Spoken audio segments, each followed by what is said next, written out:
Bonjour à tous, bienvenue dans cette nouvelle vidéo qui va faire partie d'une série où je vais aborder les erreurs communes qu'on peut faire en tant que naturopathe face à nos clients, les limites qu'on peut aussi avoir en naturopathie, et l'objectif ça va être d'ouvrir le débat, donc n'hésitez pas dans l'espace commentaire à me poser toutes vos questions, à me dire un petit peu ce que vous en pensez, et ces vidéos ne sont pas réservées que aux naturopathes, bien évidemment, également à toutes les personnes qui consultent des naturopathes pour que vous puissiez comprendre comment le naturopathe va réfléchir et les limites auxquelles il peut être confronté. Alors dans cette première vidéo, je vais aborder la problématique de l'incapacité du naturopathe à avoir accès facilement à des analyses biologiques pour poser des hypothèses. Alors j'ai pas le droit de dire diagnostic, donc pour poser des hypothèses, pour comprendre un petit peu les problématiques de la personne.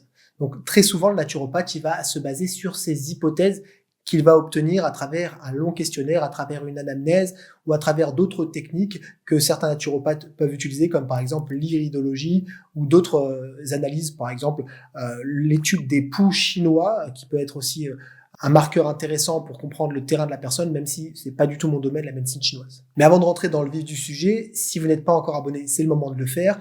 N'hésitez pas à liker la vidéo si elle vous plaît, et bien sûr à commenter dans l'espace commentaire pour pouvoir poser toutes vos questions, pour ouvrir le débat, d'autant plus que ces vidéos ont pour objectif d'être très éducatives, donc n'hésitez pas, pour enrichir le contenu, à poser vos questions. Alors tout d'abord, il faut comprendre qu'en tant que naturopathe, on n'est pas considéré comme des professionnels de santé, et donc en France en tout cas, on a énormément de limites. La première limite, c'est que légalement, on n'a pas le droit d'interpréter un bilan biologique. L'interprétation est réservée aux médecins. La deuxième limite, c'est que nous n'avons pas le droit de prescrire, ou du moins si nous conseillons des analyses biologiques, elles ne seront pas remboursées par la sécurité sociale, ce qui peut freiner beaucoup de clients à faire des analyses.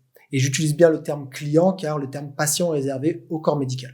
Et le problème, c'est que, évidemment, tout ça va mener à du grand n'importe quoi. Et quand on reproche aux naturopathes d'être un petit peu des charlatans, dans certains cas, ils n'ont pas tort, parce que un naturopathe qui se base uniquement sur ses hypothèses va souvent tomber à côté. Pourquoi ? Parce que pour vérifier des hypothèses, il faut des éléments tangibles, et notamment les analyses biologiques qui nous permettent de comprendre réellement les problématiques de la personne et de vérifier si nos hypothèses étaient les bonnes. Donc en théorie, ce serait le médecin qui ferait une analyse biologique complète. Malheureusement, et aujourd'hui c'est de plus en plus le cas, les médecins ne font plus de biologie. En tout cas, les bilans sont de plus en plus raccourcis avec le moins de marqueurs possible pour faire des économies à la sécurité sociale. Ensuite, les médecins n'ont pas le temps d'interpréter les analyses biologiques, donc ils vont feuilleter très rapidement et très souvent ils vont passer à côté de plein de marqueurs qui peuvent être problématiques. D'autant plus que la majorité des médecins, malheureusement, ne vont se référer que aux valeurs biologiques du laboratoire, aux normes du laboratoire qui sont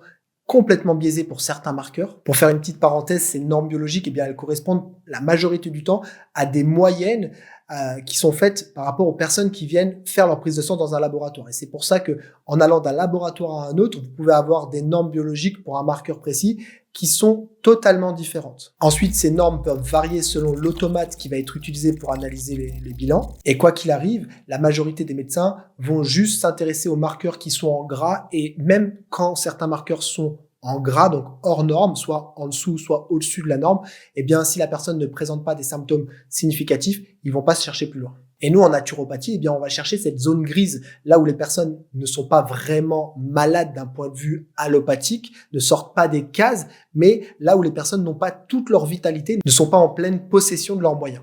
Donc, un naturopathe qui va se baser uniquement sur ses hypothèses à travers son questionnaire, ça va poser plusieurs problématiques.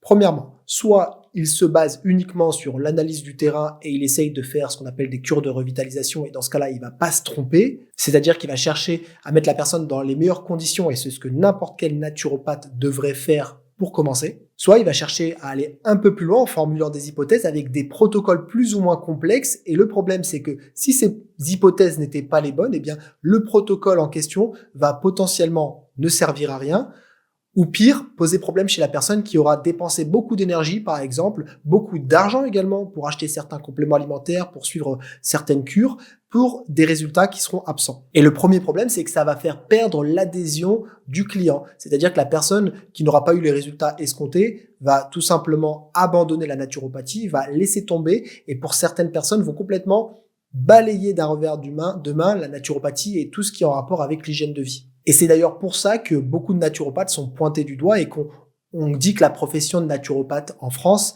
est une profession de charlatan. Tout simplement parce qu'on ne donne pas aux naturopathes les moyens, la possibilité d'aller plus loin parce qu'on ne veut pas que les naturopathes marchent sur les plates-bandes de la médecine allopathique. Alors comment faire ? Eh bien moi je pense que chacun doit prendre ses responsabilités. Certes, un naturopathe n'a pas le droit de prescrire des analyses, mais il peut très bien conseiller à la personne en expliquant tous les tenants et les aboutissants sur le fait que ces analyses ne seront pas remboursées pour que la personne puisse payer par elle-même ces analyses. Ensuite, certains laboratoires, notamment les laboratoires de médecine fonctionnelle, proposent des interprétations directement avec soit un algorithme, soit un médecin qui s'occupe de l'interprétation pour protéger en quelque sorte le naturopathe face à l'illégalité. Donc la personne reçoit un compte-rendu, le naturopathe reçoit un compte-rendu qui permet donc légalement d'avancer sur la problématique de la personne. Et pourquoi la biologie c'est indispensable ? Eh bien parce que premièrement ça va vous permettre de voir vraiment en arrière-plan avec des éléments tangibles ce qui se passe au niveau hormonologie, au niveau micronutrition, au niveau inflammation, avec plein d'autres marqueurs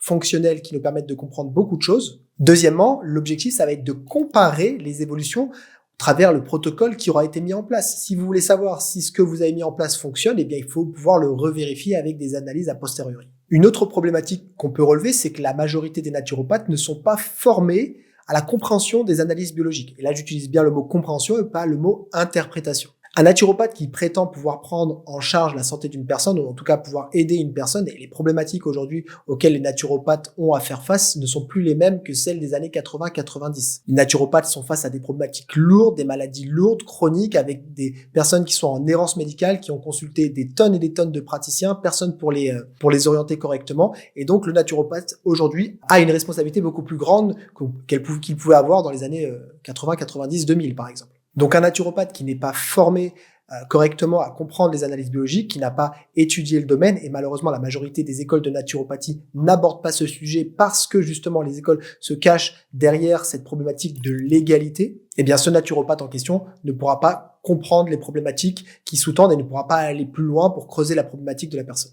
Donc dans tout ce micmac, finalement, on est face à des problématiques qui peuvent être d'ordre juridique, d'ordre légal. On a aussi les écoles de naturopathie qui ne font pas le boulot à former correctement les futurs élèves pour pouvoir affronter les problématiques futures auxquelles ils seront confrontés, les pathologies lourdes, les pathologies chroniques. Et comme je vous le dis, les personnes aujourd'hui en 2025 ont des problématiques beaucoup plus lourdes, beaucoup plus chroniques qu'on pouvait avoir il y a 30-40 ans. Avant, c'était surtout les pathologies infectieuses, les maladies graves aiguës. Maintenant, c'est des pathologies chroniques qui posent problème pour la personne et qui ne sont jamais correctement mises en évidence. La majorité des cas, on va juste diagnostiquer la maladie sans comprendre en arrière-plan ce qui s'est passé pour pouvoir déclencher la problématique. Ensuite, on a des naturopathes qui se sentent pas légitimes et qui sont aussi frileux face à cette chasse aux sorcières qui s'organise en France. Et enfin, on a le naturopathe qui a peur de demander à son client de faire des analyses non remboursées parce que ce n'est pas forcément dans son logiciel interne de payer pour quelque chose qui,